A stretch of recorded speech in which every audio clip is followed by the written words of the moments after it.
जय श्री राधा। मैं आपका अपना प्रिय ज्योतिर्विद प्रभात त्रिपाठी। स्वागत है आपका आज के पंचांग में। पंचांग की बात करते हैं तो आज ज्येष्ठ मास है, कृष्ण पक्ष है, षष्ठी तिथि दोपहर तक है, उसके बाद सप्तमी तिथि शुरू हो जाएगी। सूर्य का जो नक्षत्र है उत्तराषाढ़ा, आज चंद्रमा उस नक्षत्र में है और उसके बाद श्रवण नक्षत्र में चला जाएगा जो कि चंद्रमा का स्वयं का नक्षत्र है। यानी आज सूर्य के नक्षत्र में चंद्रमा है, बहुत अच्छा संयोग है। इसीलिए आज जो मैंने बताया था दो तरह के योग होते हैं, एक विषकुंभादि योग होता है, एक आनंदादि योग होता है। तो शुभ योग बना हुआ है विषकुंभादि में, यानी सूर्य और चंद्रमा के कालांतर के कारण जो योग बनता है उस योग में शुभ योग आज निर्मित हुआ है, बहुत अच्छा दिन है। और आनंदादि योग की अगर मैं बात करूं तो आज वहां भी आनंद योग बना हुआ है, यानी आनंदादि योग का पहला योग है आनंद योग, उसका निर्माण हुआ है। और क्यों हुआ है ये भी बता देता हूं आपको। शुक्रवार को, जब भी शुक्रवार को उत्तराषाढ़ा नक्षत्र पड़ता है तो इस योग का निर्माण होता है, जिसको आनंदादि योग कहते हैं।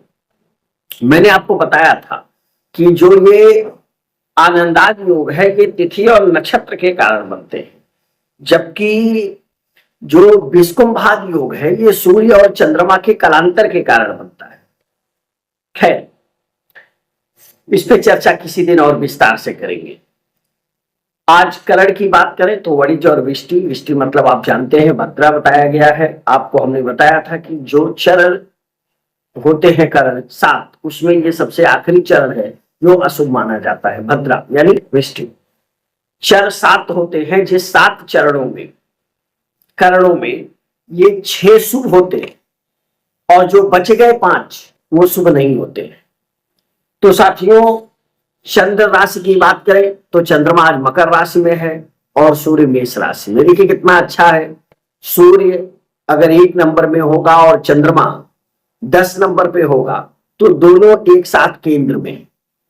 देखिए कितना अच्छा संयोग। अगर आपको कुंडली का थोड़ा सा भी ज्ञान है या समझ है और आप कुंडली की चार्ट बनाएंगे तो मैं अगर आपको दिखाने का भी प्रयास करूं तो ये देखिए, ये पंचांग में यहां सूर्य बैठा है और यहां चंद्रमा बैठा है, तो ये आप समझिए कि दोनों केंद्र में है, 1 से 10, 1 में सूर्य है और 10 पर चंद्रमा है।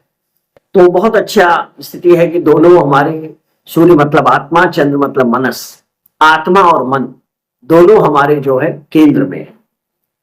सूर्य मेष राशि में है मतलब मंगल के घर में है तो अच्छा है, ऊर्जा के घर में है।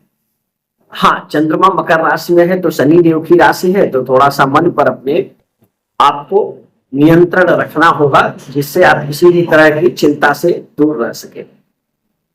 योग में बात करूं तो आज बहुत अच्छा है, सर्वार्थ सिद्धि योग बना हुआ है, रात में बन जाएगा। और उससे पूर्व सिद्धि योग बना हुआ है, तो 2 योग बने हुए हैं, सर्वार्थ सिद्धि योग भी है और सिद्धि योग भी है।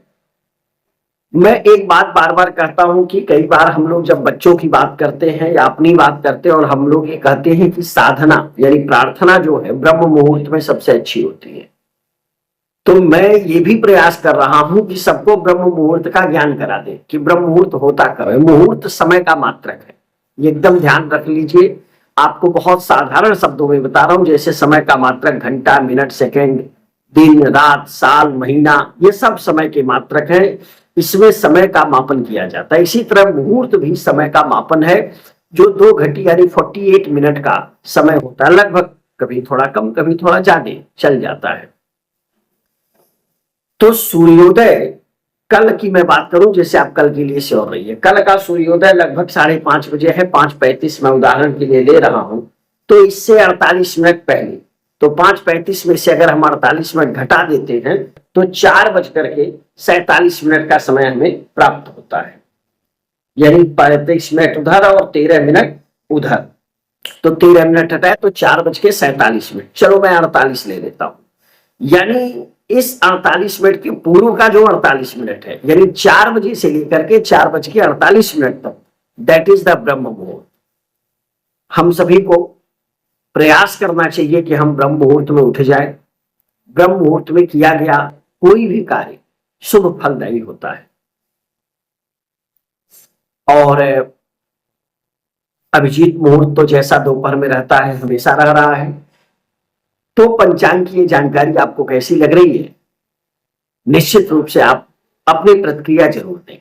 इससे मुझे साहस मिलेगा। कुछ और भी विशेष प्रश्न आपके मन में है, जिज्ञासा है, तो वो भी आप पूछते रहिए। अपना ख्याल रखिएगा। आपका दिन शुभ और मंगल हो। मैं आपका प्रिय ज्योतिर्विद प्रभात त्रिपाठी। जय श्री राधा।